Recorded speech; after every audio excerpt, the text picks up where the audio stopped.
우리 다 같이 사무엘하 12장 9절로 12절의 말씀을 봉독하시겠습니다.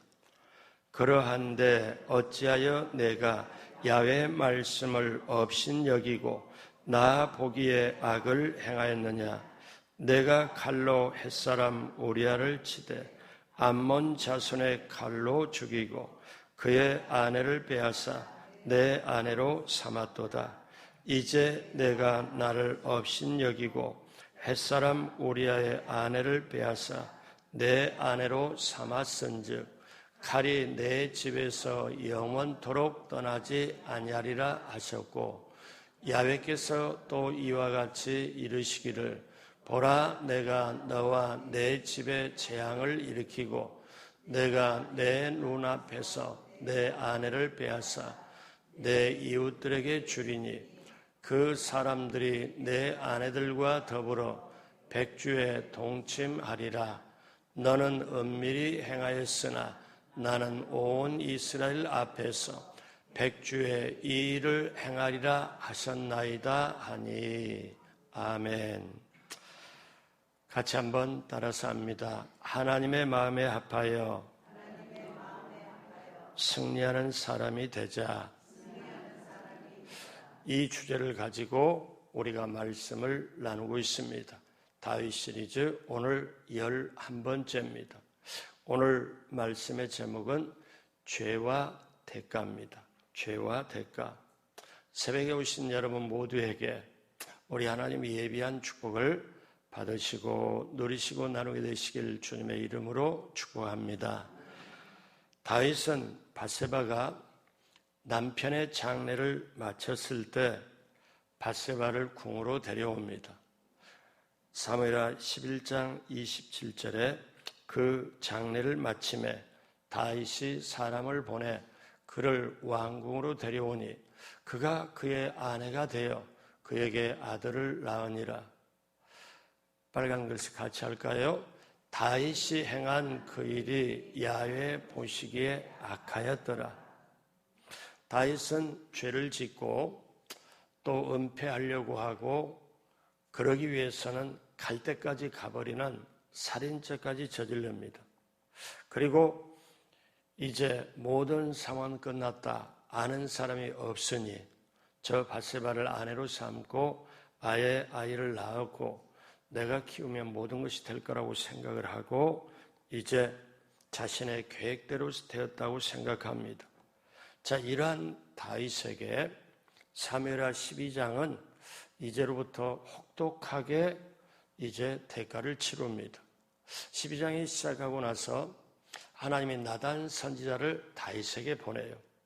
보내서 처음에 얘기를 시작을 합니다. 뭐라고 시작하느냐?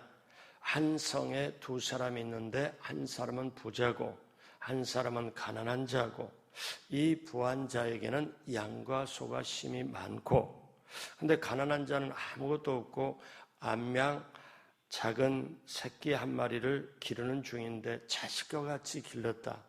그런데 이 부자에게 어떤 행인의 손님이 왔는데 자기가 많이 있는 그 양 중에 잡는 게 아니라 저 가난한 사람이 자식처럼 여기는 그 새끼 한 마리를 빼앗아다가 손님을 접대를 했다.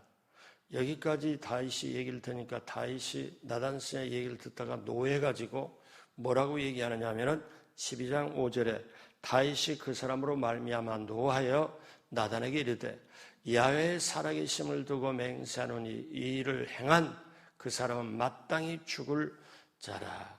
그러니까 다윗이 보기에 그런 세상에 악한 놈이 어딨냐, 마땅히 그는 죽어야 한다. 이렇게 했더니 나단 선지자가 바로 그 사람이 당신이요 하고 얘기를 완전히 직접 찔러버립니다. 자, 그러면서 하나님의 마음을 이 나단 선지자를 통하여 다윗에게 말을 하죠. 어떻게 말을 하는가? 내가 이스라엘 위하여 왕을 삼기 위해 너를 사울의 손에서 구원하고, 맞잖아요. 사울이 몇 번 죽이려고 했지만 거기서 너를 구원하고, 이렇게 하면서 이제 죄에 대하여 그 대가를 말씀을 합니다. 사무엘하 12장 10절에 이제 내가 나를 업신여기고, 여러분 여기서 잘 보십시오. 잘 보셔야 돼요. 이 간단한 한 구절이지만 저와 여러분들이 하나님 앞에 우리가 세상에 죄를 지으면 그 죄가 왜? 우리의 인생의 생사복과 흥망성을 하나님이 주관하시는데 내가 죄를 지으면 이 죄를 짓고 끝나는 게 아니라 하나님을 업신여긴다. 하나님을 쉽게 말하면 조롱한다. 하나님을 업신여긴다는 거예요. 그러니까 하나님이 뭐라고 말씀하시느냐? 내가 나를 업신여기고 햇사람 우리아의 아내를 빼앗아 내 아내로 삼았은즉 칼이 내 집에서 영원토록 떠나지 아니하리라 하셨고, 여러분 우리는 꼭 알아야 돼요. 어제 우리가 말씀을 살펴본 것처럼 정말 잘 나갈 때 조심해야 되고, 그리고 죄는 은폐해서는 안 되고, 그런데 한 가지 꼭 더 알아야 될 거는 하나님은 모든 것을 보고 계신다.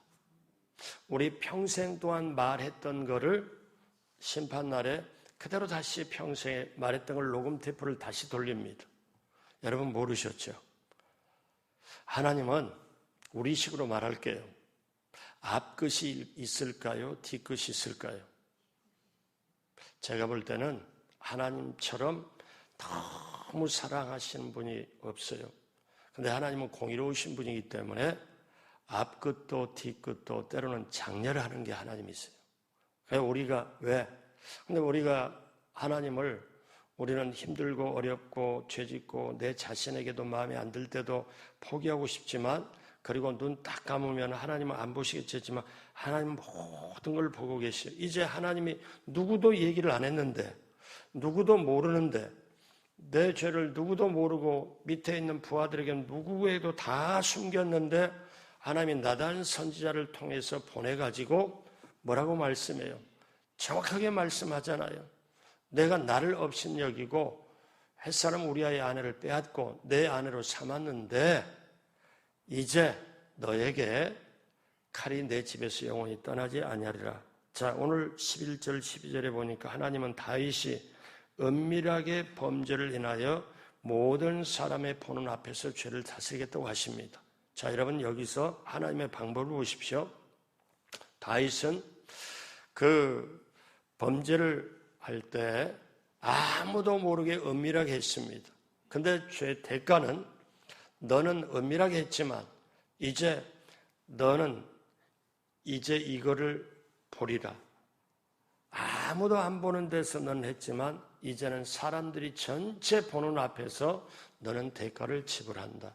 자, 11절 12절을 보면은 야훼께서 또 이와 같이 이르시기를 보라. 내가 너와 내 집에 재앙을 일으키고 내가 내 눈 앞에서 내 아내를 빼앗아 내 이웃들에게 주리니 그 사람들이 내 아내들과 더불어 백주에 동침하리라. 이게 사실 엄청난 얘기입니다. 그러면서 12절에 너는 은밀히 행하였으나 나는 온 이스라엘 앞에서 백주의 일을 행하리라 하셨나이다 하니, 여러분 정말 이렇게 하나님은 정확하게 보고 확실하게 심판을 내려요. 자, 그래서 다윗이 나단 선지자의 지적을 통하여 뭐라고 얘기하냐면, 여기서 변명 안 합니다. 다윗이 그대로 자기 범죄를 정직하게 인정합니다. 13절 다 같이 합니다. 다윗이 나단에게 이르되 내가 야훼께 죄를 범하였노라 하며 나단이 다윗에게 말하되 야훼께서도 당신의 죄를 사하셨나니 당신이 죽지 아니하려니와. 여러분, 이 하나님께서는 다윗의 이러한 태도에 선지자 나단을 보내서 그래, 너 죄를 내가 사해준다. 내가 용서를 해준다. 그러므로 다윗의 죄는 용서함을 받았습니다. 여러분 여기서 잘 보셔야 돼요. 죄를 지으면 어떻게 될까요? 하나님 앞에 나와서 회개하면, 정직하게 신하고 회개하면 용서받습니다. 그런데 대가는 지불합니다. 같이 한번 따라서 해봅니다. 죄는 용서받지만 대가는 지불합니다. 이것을 오늘 현대 그리스도인들이 정확하게 알아야 돼요. 왜? 다윗은 자기의 잘못을 시인하고 뼈아픈 마음으로 이제 용서를 받아요. 죄 사함을 받아요. 그런데 이제 대가를 지불하는 데는 엄청나게 쓰라린 걸 통과합니다. 여러분, 만약에 구약에는 살인했으면 살인으로, 남의 걸 빼앗았으면 몇 배로 배상으로 이렇게 했으면, 만약에 용서를 안 했으면 다윗도 하나님 앞에 죽는 거지요. 그러니까 이제 다윗은 은밀하게 죄를 짓고 자기 의도대로 계획해서 살인죄까지 저질렀지만 하나님께 용서는 받지만 대가는 처절하게 지불을 합니다. 자, 어떤 대가가 지불되고 있을까요? 첫 번째, 아이의 죽음입니다. 그가 용서함으로 받는 건 사실이지만 오늘 14절에 보니까 이로 말미암아 야훼의 원수가 크게 비방할 걸 얻게 하였으니 당신이 낳은 아이가 반드시 죽으리다 하고, 여러분, 야훼의 원수가 비방할 것을 얻게 하였으니 이 말을 해석하면 하나님의 원수인 사단으로 하여금 회방할 거리를 얻게 하였으므로 내가 낳은 아이가 죽을 것이다, 이 말이에요. 그래서 15절 16절에 보면 나단이 자기 집으로 돌아가니라. 우리아의 아내가 다윗에게 낳은 아이를 야훼께서 치심에 심히 앓는지라. 누가 치셨다고요? 하나님이. 자, 그래서 16절에 다윗이 그 아이를 위하여 하나님께 간구하되 다윗이 금식하고 안에 들어가서 밤새도록 땅에 엎드렸더니, 다윗이 일주일을 금식을 해요. 식음을 전폐하고 자기 아이를 살리려고. 그런데 18절에 이렙 만에 그 아이가 죽으니라. 다윗은 분명히 죄를 사함을 받았어요. 그런데 그가 뿌린 씨앗은 뼈아프게 이제 걷어들여야 되는 하나님의 준엄한 선언입니다. 여기서 우리는 하나님께서 말씀하신 대로 우리아의 아내가 낳은 아이가 이 죽게 되는 장면을 봅니다. 그럼에도 불구하고 열왕기상 15장 5절에 이는 다윗이 햇사람 우리아의 일 외에는 평생의 야훼 보시기에 정직하게 행하고 자기에게 명령하신 모든 일을 어기지 아니하였습니다. 그래서 다윗은 우리아의 아내의 일 말고는 하나님 앞에 나름대로 정직하게 행하도록 노력했고 하나님 마음에 합한 사람이라고 그는 인정을 받았습니다. 여러분, 인정은 받았지만 대가를 지불해요. 용서는 받았지만 대가를 지불해요.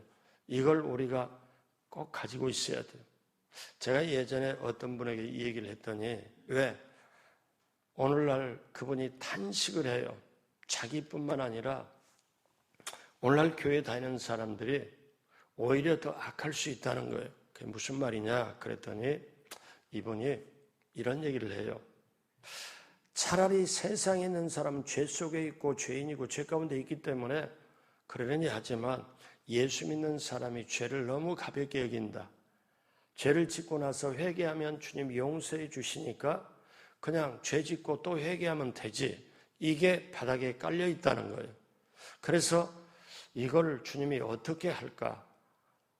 저렇게 다윗처럼 범죄로 그렇게 세게 하지는 않았지만 자기 마음속에 죄를 가볍게 여기는 이거에 대해서, 그래서 제가 그때 다윗의 얘기를 해준 적이 있습니다. 자, 이제 죄의 대가를 치르는데 첫 번째는 아이의 죽음, 두 번째는 암논의 간음 사건입니다. 계속해서 사건은 지속이 됩니다. 이 사무엘하 12장부터 13장 이후로 계속되는 이제 다윗의 죄의 대가가 다윗을 몸서리치게 만들죠. 자, 사무엘상 13장에 보면은 다윗의 아들 압살롬이라는 인물이 등장합니다. 우리 한국말로 뉘앙스가 좀 그렇죠. 압살롬. 이게 좀 그래요.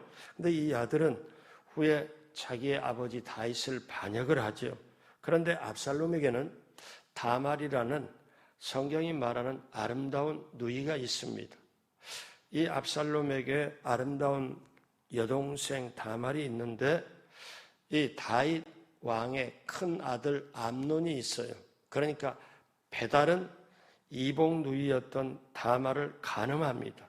그러니 이제 다윗의 왕자들 간에 사건이 일어나지요. 근데 여러분 여기서 보면은 다윗이 저지른 일이 아들 때에서 그대로 재현이 돼요. 자, 여러분 우리가 한 사람의 범죄는 그 사람 범죄로 끝날 수가 없고 3, 4대까지 죄가가 있으리라. 이게 십계명을 주실 때 주님의 말씀이거든요. 그래서 정말 귀한 진리죠. 자, 자손들의 생애를 통해서 아버지 범죄가 그대로 계속되고 있습니다. 자, 이제 다말에 간음됐다는 말을 자기 오빠가, 친오빠 압살롬이 딱 듣고는 안 되겠다. 이복으로 하는데 자기 암논, 큰 형을 이제는 죽이겠다. 그래서 이제 계략을 짜가지고 오도록 해서 잔치를 베풀어서 그 사람을 암논을 청하게 하고 술을 마시게 하고 안심시킨 다음에 뭐라고 하느냐면 잔치를 벌렸잖아요. 그 암논이 잔치에 초청을 받아서 술을 마시고 이렇게 있는데 압살롬이 자기 종들에게 명령하는 거예요. 어떻게 명령하냐? 13장 28절에 압살롬이 이미 그의 종들에게 명령하여 이르기를, 잔치 딱 벌리기 직전에 명령을 하죠. 너희는 이제 암논의 마음이 술로 즐거워할 때를 자세히 보다가 내가 너희에게 암논을 치라 하거든 그를 죽여라. 두려우지 말라.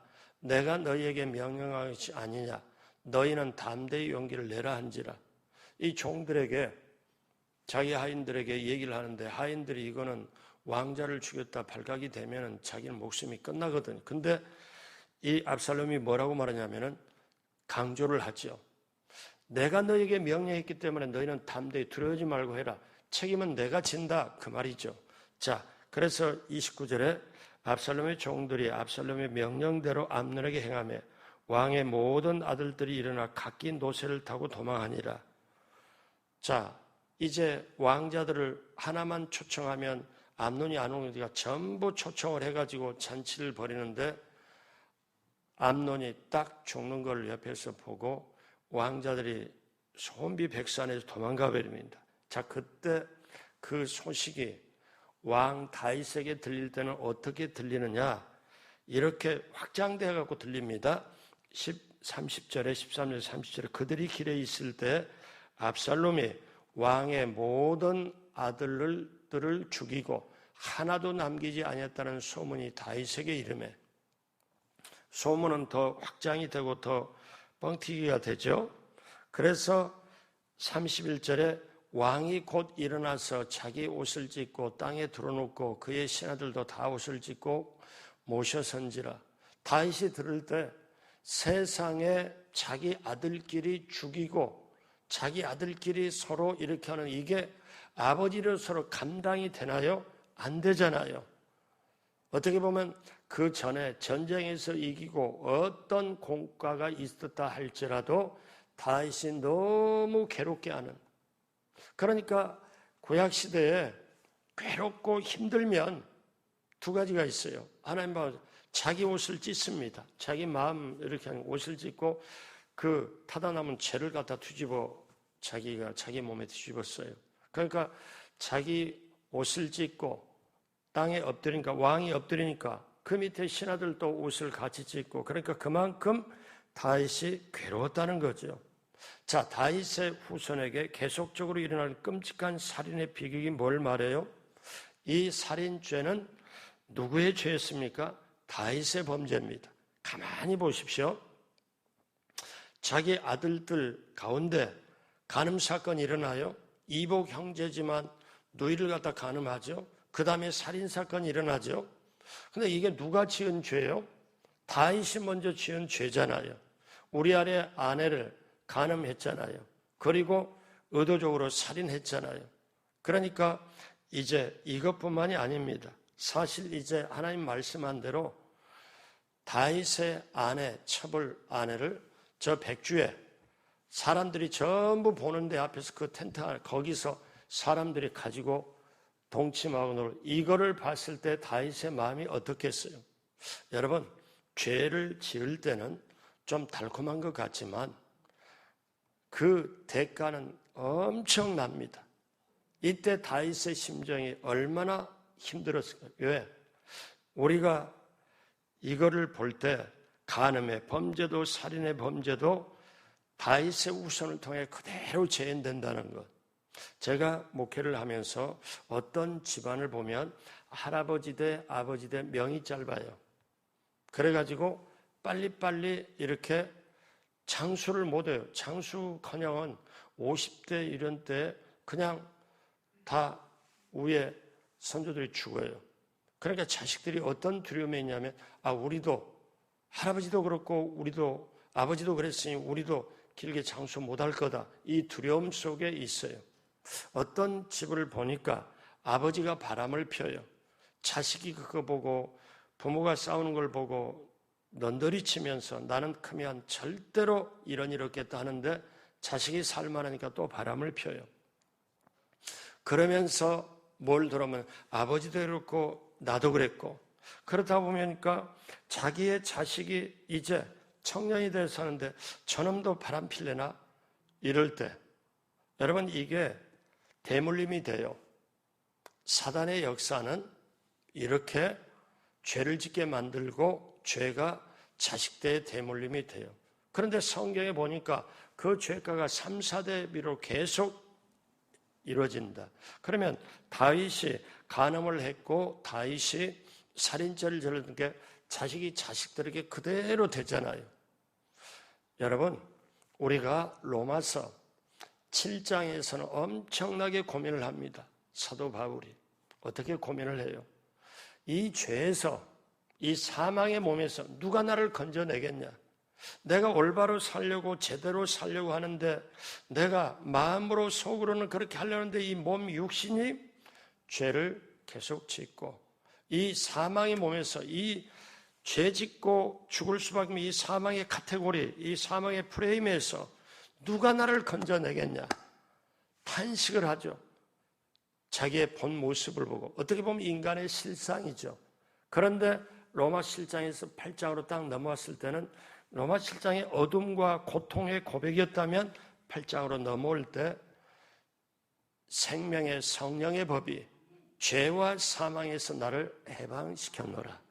그래서 여러분 성령이 없으면 우리는 신앙생활을 못하고 성령의 인도함이 있어야 하는 거고 오늘 이 새벽에도 사랑하는 여러분 성령의 인도 따라 이 자리에 오신 줄로 믿습니다. 자, 이제 죄의 대가는 계속됩니다. 세 번째, 신하들의 반역과 저주가 있습니다.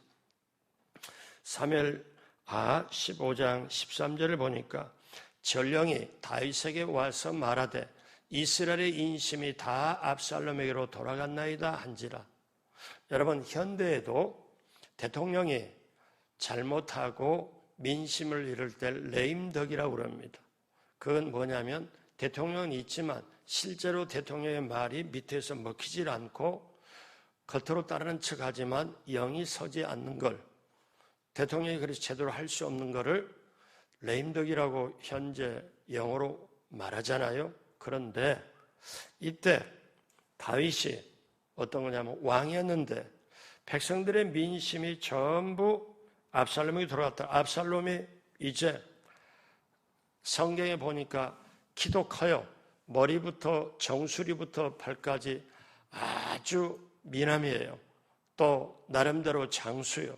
그러니까 이 사람들이, 근데 이 압살롬이 어떤 거냐면은 억울한 일, 힘든 일, 이런 일을 당해가지고 왕으로 재판받으러 백성들이 오면 성문 앞에 서가지고 이렇게 말합니다. 아니 어떻게 당신이 보니까 참 괜찮은데 당신 보니까 그럴 죄를 지을 사람이 아닌데 당신 참 억울하겠다고 이런 말을 하니까 그 재판받으러 오는 사람들이 자기 마음을 알아주는 게 압살롬이거든. 그러니까 압살롬이 어떠냐면 정말 백성들의 인기가 높아지고 소문에 소문. 그런데 성경은 정확하게 지적해요. 저 압살롬이 백성들의 마음을 훔치고 있다. 성경만이 정확하게 하나님이 표현하죠. 그 압살롬이 어떻습니까? 이제 반역을 합니다. 그 사무엘하 15장, 16장에 보면 아히도벨과 압살롬의 반역이 나와요. 그때 압살롬이 16장 20절에 아히도벨에게 이르되 너는 어떻게 행할 계략을 우리에게 가르치라 하니 신하들이 지금 반역을 하지요. 그리고 압살롬이 그 반역한 신하 책사에게 우리가 어떻게 반역을 해서 이길 수 있는 방법을 더 다윗 왕을 쫓아내고 죽이고 우리가 왕이 되는 걸 계략을 알려달라 이 얘기죠. 자, 그랬을 때 16장 5절에 다윗 왕이 바후림에 이르러 거기서 사울의 친족 한 사람이 나오니 게라의 아들이요 이름은 시므이라. 그가 나오면서 계속 저주하고.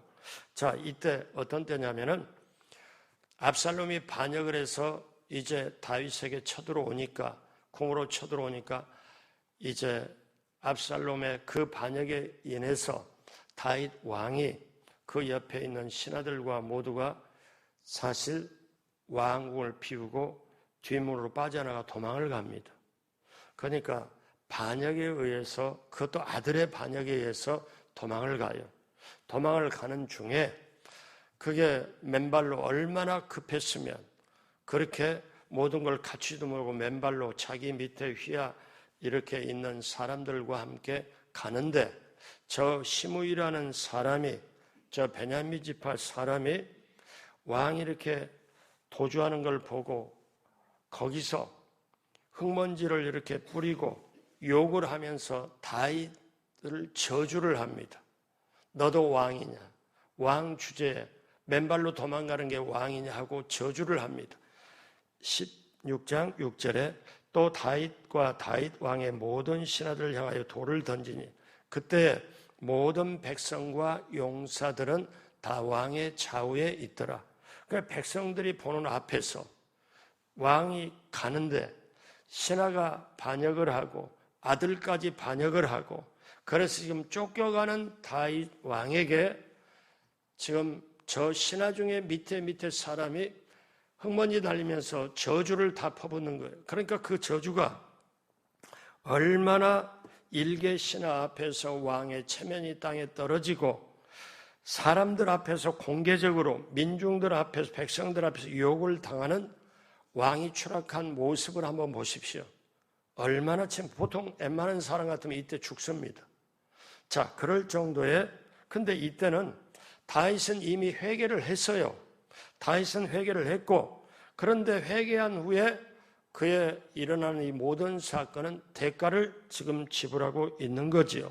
그랬을 때 옆에 있는 다윗 왕의 옆에 있는 요압 장군이 나섭니다. 16장 9절에 스루야의 아들 아비새가 왕께 여짜오되 이 죽은 개가 어떠냐? 16장 9절이죠. 스루야의 아들 아비새가 왕께 여짜오되 이 죽은 개가 어찌 내 주 왕을 저주하리이까? 청하건대 내게 가서 그의 머리를 베게 하소서. 아멘. 여러분, 이때 다윗의 위대한 게 나타나요. 어떤 게 나타나냐? 보통 사람 같으면은 그래 내가 지금 상황이 말이 아니고 지금 말이 아니다. 저놈 가서 당장 목을 날려라. 이렇게도 하고 자기 체면, 자존심 다 땅에 떨어지고 지금 힘든 판에 그냥 조금이라도 옆에서 장군이 저거 가서 그냥 이거 치겠습니다. 그러면 그래 그렇게 해라. 이렇게 할 법도 한데 여러분, 저와 여러분들이 어쩌면 평생에 붙잡아야 될 말씀이 다윗이 도망가면서 하는 말이 이 말씀입니다. 같이 하겠습니다. 수르야의 아들 아비새가 왕께 여짜오되 이 죽은 개가 어찌 내 주 왕을 저주하리이까? 청하건대 내가 건너가서 그의 머리를 베게 하소서 하니, 요거를 기억하라는 게 아니고 10절. 자, 왕이 이르되 수르야의 아들들아 내가 너희와 무슨 상관이냐? 그가 저주하는 것은 야훼께서 그에게 다윗을 저주하라 하심이니 내가 어찌하여 그리하였느냐 할 자가 누구겠느냐 하고, 이 말씀 무슨 말이냐면 저 사람이 흙먼지 날리면서 나를 저주하는 게 그냥 저 사람이 저주하겠느냐? 저것은 하나님께서 시킨 게 아니냐? 그러면서 11절 다 같이 합니다. 또 다윗이 아비새와 모든 신하들에게 이르되 내 몸에서 난 아들도 내 생명을 해하려 하거든 하물며 이 베냐민 사람이라 야훼께서 그에게 명령하신 것이니 그를 저주하게 버려두라. 여러분 이게 무슨 말씀이냐? 10절 11절 말씀이 저와 여러분들에게 그대로 이거를 해야 돼요. 이걸 기억해야 돼요. 제가 35년 이상 하면서 정말 억울한 일도 겪었어요. 죽는 것처럼 겪었어요. 무슨 말이냐면 제가 생각할 때 1%도 잘못한 적이 없는데 100% 오해를 받아서 아주 힘들 때 아주 머리카락이 빠지고 잠이 안 오고 그럴 때 그런 격을 겪었어요. 겪으면서 제가 항상 저를 자신을 훈련시키면서 자, 이런 상황, 내가 지금 훈련받고 있구나. 내가 잘못된 게 뭐 있지? 이럴지라도 내가 회개할 게 뭐 있지? 그걸 찾으면서도 제가 이 말씀을 기억한 거예요. 어떤 거냐? 여러분, 어떤 억울한 일을 겪을 때 자기가 잘못이 없어서 힘들 때, 어려울 때 꼭 기억하십시오. 그 사람이 내게 말한 것만 기억하면 헤어나질 못합니다. 절대 헤어나질 못해요. 똑같은 사람 돼요. 근데 억울하고 이렇게 하니까 근데 신앙이 성숙한 사람은 그 사람이 나를 이렇게 해코지 하는구나. 어떻게 내한테 그럴 수 있어? 이렇게 해가지고는 아직 사람이 덜 됐다는 거예요. 아직 성숙이 안 되고 신앙이 초짜라는 거예요. 왜? 자기 중심에서 생각하니까. 다윗의 오늘 이 고백을 보십시오. 이 얘기가 예전에 2800년, 3000년 전에 얘기가 아니라 오늘 저와 여러분들의 얘기예요. 여러분이 지금까지 살아올 때 어떠냐면 잘못이 없어도 오해를 받을 수 있어요. 오해를 받고 근데 잘못이 있다면 정말 회개를 해야 되고 잘못이 없다고 분명히 여겨질 때라도 억울하다고 여겨질 때라도 어떠냐면 저 사람이 내게 어떻게 이런 말을 할 수 있냐 그렇게 보는 게 아니고 하나님이 허락해서 저렇게 저 사람이 하는구나. 하나님이 허락해서 하나님이 시켜서 하는구나를 생각을 딱 하면 저 사람을 바라보는 게 아니고 저 사람이 어떻게 했지 이렇게 하는 게 아니라 내 초점이 하나님께로 향합니다. 이게 오늘 다윗의 우리가 배워야 될 거예요. 그러니까 하나님의 허락 없이는 이게 안 된다. 이런 면에서 다윗 입장에서는 사울에게 쫓길 때 다윗이 내가 잘못해서 내가 못해서 이걸 신세 타령하는 게 아니에요. 하나님이 허락했기 때문에 하나님이 그러면 나는 억울한 일을 당할 때 내가 억울하다고 생각할 때 아니면 힘든 일을 당할 때 나는 지금 하나님의 사람으로 훈련받고 있구나. 다윗의 입장에서 보면은 사울을 등장시켜서 다윗을 죽이기까지 몇 번을 하고 다윗을 훈련하는 도구로 쓰고 다윗이 하나님의 사람으로 더 성장해질 때 사울은 다윗을 훈련하는 사람으로 막대기로 쓰고 사울은 사라져버려요. 그러면 누가 더 귀합니까? 힘들고 어려워도 다윗이. 그러니까 다윗이 자기를 지금 저주를 해. 왜냐하면 여러분 남한테 오해받고 힘들어도 그 사람이 저주를 해. 그 사람이 원수는 아니잖아요. 근데 자기를 저주를 해. 그런데도 불구하고 이 다윗이 어떻게 해요? 자기 옆에 사람들이 어떻게 저 죽은 개 같은 존재가 왕을 저주합니까? 제가 단칼에 아니다. 하나님이 허락했기 때문에 그렇다. 하나님이 저를 통해서 무슨 말을 하는지 어떻게 아느냐? 내 몸에서 난 아들도 나를 해하려고 하는데 하나님이 허락 없이는 아니 된다. 여러분 다윗이 범죄는 했고 다윗이 죄는 저질렀지만 다윗의 초점은 하나님께 있었어요. 여러분 이거를 붙잡아야 돼요. 이거를 확실하게 붙잡으면 우울증 안 걸립니다. 왜? 초점이 하나님께 있으니까. 그러니까 지금 쫓겨가는 마당에 엄청나게 억울하기도 하고 힘들기도 하고 자기가 죄의 대가를 지불하면서 지금 말 못할 사정이 있는데 지금 도저히 말도 안 되는 상황에 저주를 퍼붓는다면 저거 정리를 해라 할 수도 있지만 다윗은 놔둬라. 하나님이 지금 저 사람을 통하여 무슨 말씀하는 이 말까지도 내가 겸손하게 드려야 되겠다. 내가 억울하다고 힘들다고 하는 그 말까지도 하나님이 하시는 말로 들어질 수 있다면 그분은 신앙이 성숙한 거예요. 정말 성숙한 거예요. 제가 말씀드리면 저와 여러분이 그렇게 가는 과정에 있어요. 이때 다윗의 위대함이 나와요. 그래서 결국 다윗은 그 많은 범죄를 행함에서도 불구하고 하나님의 사람이에요. 그리고 하나님의 마음에 합한 사람이에요. 왜? 모든 손길이 하나님을 통해서 온다. 모든 것, 나의 생사부가 흥망성쇠를 하나님이 쥐고 계신다. 여러분, 제가 왜 이 말씀을 이렇게 제 고백과 함께 드리는 줄 아세요? 제가 교육자 분들을 치유사역을 할 때, 성도님들을 치유사역을 할 때 사람들이 이거를 해결을 하면 상처에서 노연함을 받는데 힘든 거에 노연하면 이거를 해결이 안 돼가지고 이제는 그걸 안고 어떻게 저 사람이 그럴 수 있냐, 어떻게 내게 이렇게 그럴 수 있냐, 여기에만 몰입이 되다 보니까 나중에 자기가 병이 들어요. 그리고 결국 방황해요. 떠돌아다녀요. 이거는 뭐냐? 여러분, 성경의 깊이가 얼마나 있는지 모르고 이 창세기부터 요한계시록까지는 여러분 하나님 얘기지만 리얼하게 말할까요? 나의 얘기입니다. 자, 구약 성경이 이렇게 두꺼운 건 뭔가요? 이렇게 나중에 보면 어떻게 시아버지를 꼬드겨가지고 자손을 번성하려고 세상에 이런 내용이, 아니 예수 안 믿는 세계도 이런 게 없는데 어떻게 이런 게 있냐? 적나라한 인간의 실상을 기록을 해놓은 게 구약성이 이렇게 두꺼운 게, 이렇게 사람들이 하나님을 따른다고 했지만 죄 가운데 있고 이렇게 죄를 졌으니 너는 이것에서 교훈을 삼고 깨달음을 가지고 우리식으로 오늘 이 시대 말하면 성령의 인도 따라 이제 죄를 짓지 말고 겨우 그 정도가 아니고 하나님을 어떻게 하면 기쁘게 할 수 있나, 여기까지 이르도록 해라. 여러분, 저와 여러분들이 그런 깨달음을 주어요.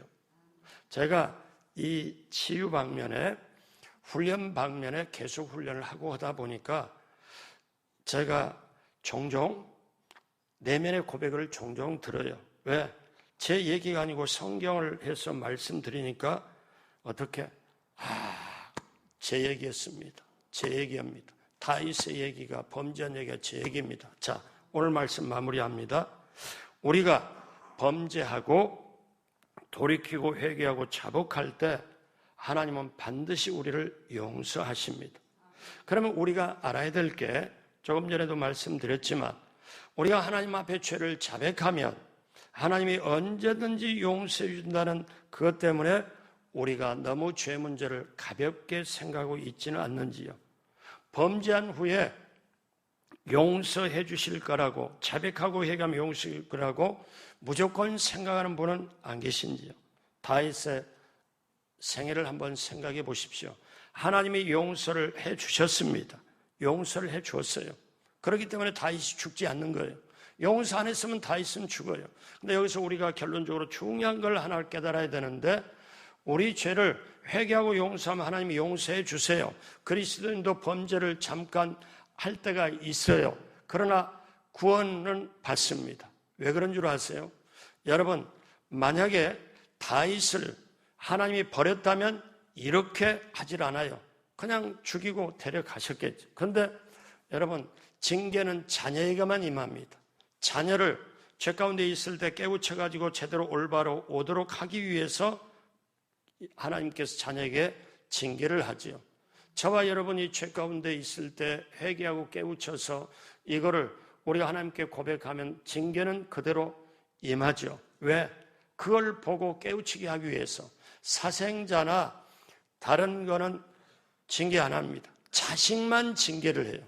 올바로 가도록. 그러니까 부모가 자식을 용서하고, 이미 용서하고, 왜? 사랑하고, 그렇기 때문에 눈물을 흘리면서 징계하는 거예요. 여러분, 오늘 붙잡아야 될 건 어떠냐?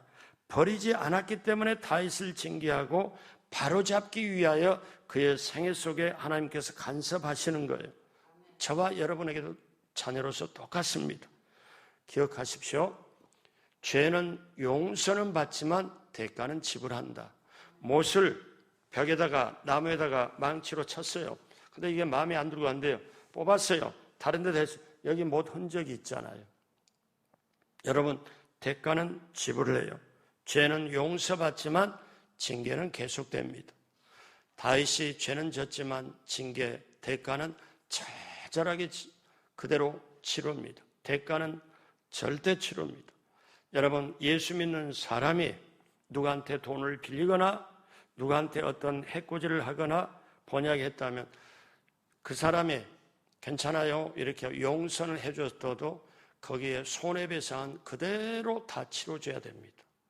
어떤 사람은 멀리 도망가 와가지고 심지어 미국까지 남의 돈 다 긁어 모아가지고 미국까지 도망왔어요. 그리고 하나님 앞에 회개했다고 그래. 하나님 앞에 이렇게. 그리고 거기서 나름대로 이렇게 참 어려운 그분에게 목사가 얘기를 처음에는 못하다가 나중에 돈 벌어서 돈 있으면 한국에 피해 입힌 사람 다시 다 가서 돌려주십시오. 그리고 값을 그걸 대가를 지불해야 됩니다. 해야 됩니다. 그랬더니 맨 처음에는 제가 용서를 다 빌었는데요. 회개하고 용서 받았는데요. 그래도 그 손해 입힌 거는 해줘야 됩니다. 제가 그랬더니 이분이 교회를 나올까 말까 엄청 고민을 해요. 왜? 또 다른 데 가서 아무도 자기도 모르는 데 가서 또 자기가 이렇게 하려고. 여러분, 우리 안에 우리 밖에 죄가 너무 가까이 있어요. 요즘엔 너무 거짓된 세상에 여기서도 저기서도 그러니까 우리가 어떤 거에 생각하냐면 죄 가운데 살고 거짓말 속에 살다 보니 그러다 보니 죄에 대해서 무뎌지고 죄를 짓고도 저 사람도 그러니 나도 괜찮겠지. 아닙니다. 예수 믿는 사람은 내 안에 예수님을 모시려면 절대로 그렇지 않습니다. 기억하십시오. 뭐냐? 여러분이 지금까지 생활하면서 컵이나 그릇이나 밥그릇, 국그릇, 컵, 오물이 묻어있는 거에 설거지 안 한 그릇에 10일, 20일 동안 주스 담아 주스 아니면 밥이나 국 이렇게 서지 않잖아요. 여러분, 지금까지 여러분 드시면서 아침, 점심, 저녁 드셨어도 공통점이 하나 있습니다. 값이 비싸든 싸든 맛이 좀 덜하든 공통점이 하나, 깨끗한 것만 여러분 지금까지 입에 넣고 목으로 넘겼어요. 맞잖아요. 깨끗한 것만. 그것이 어떤 종류든 간에 깨끗한 것만. 오물 묻은 거는 그릇이든 뭐든 설거지 해갖고 하지, 설거지 안 된 그릇, 주스 10일 동안 며칠 동안 계속 따라 마시고 그런 사람 없습니다. 그런데 영적인 거를 그렇게 안 해요. 그거는 죄와 더불어서 어떠냐? 그냥 가는 겁니다. 제가 우리 마성순복음교회 마지막 때 우리 목표 중에 하나 제가 바라는 게 어떤 거냐면 그렇게 해야 된다는 거예요. 마지막 때 주님 다시 오실 길을 예비하고 거룩한 세마포를 입고 주님 다시 오실 걸 신부로서 사모하여 신랑을 맞이하는 그런 거룩한 세마포 입고 나가려면 하나님 앞에 정직하고 성실하고 자신에게도 그렇게 하고 죄는 멀리 회개는 빨리 하나님께는 가까이 가야 될 줄로 믿습니다. 기도하겠습니다. 하나님 아버지, 죄는 용서받지만 대가는 치릅니다. 죄는 용서받지만 징계는 계속됩니다. 하나님, 죄의 무게, 죄의 무서움, 그러기에 예수님이 십자가 위에서 처절하게 몸짓고 피 흘렸음을 기억하게 하여 주옵시고 우리가 직접 죄값을 몸짓고 피 흘려서 치른다면 죄 지을 사람이 적을 것입니다. 그러나 성령님, 우리에게 깨달음을 주셔서 죄는 멀리 회개는 빨리 하나님께는 가까이 가는 우리 모두가 되게 하여 주옵소서. 감사하며 오늘도 귀한 예물 드린 것 기쁘게 받아 주옵시고 하나님 하늘문을 여시고 넘치는 축복으로 허락해 주시고 또 시편 23편의 축복이 넘치게 하여 주옵소서. 감사하며 예수님의 이름으로 축복하고 기도드립니다. 아멘. 하늘에 계신 우리 아버지여, 이름이 거룩히 여김을 받으시오며 나라가 임하시오며 뜻이 하늘에서 이루어진 것 같이 땅에서도 이루어지이다. 오늘 우리에게 일용할 양식을 주시옵고 우리가 우리에게 죄진 자를 사하여 준 것 같이 우리의 죄를 사하여 주시옵고 우리를 시험에 들게 하지 마시옵고 다만 악에서 구하시옵소서. 나라와 권세와 영광이 아버지께 영원히 있사옵나이다. 아멘. 우리 하나님께 감사와 영광의 박수 드립니다. 자리에서 다 같이 일어나겠습니다. 나라와 민족의 구원을 위하여 정말 하나님 이 나라를 살려주십시오. 이 나라가 너무 어둠 가운데 있고 길이 보이질 않습니다.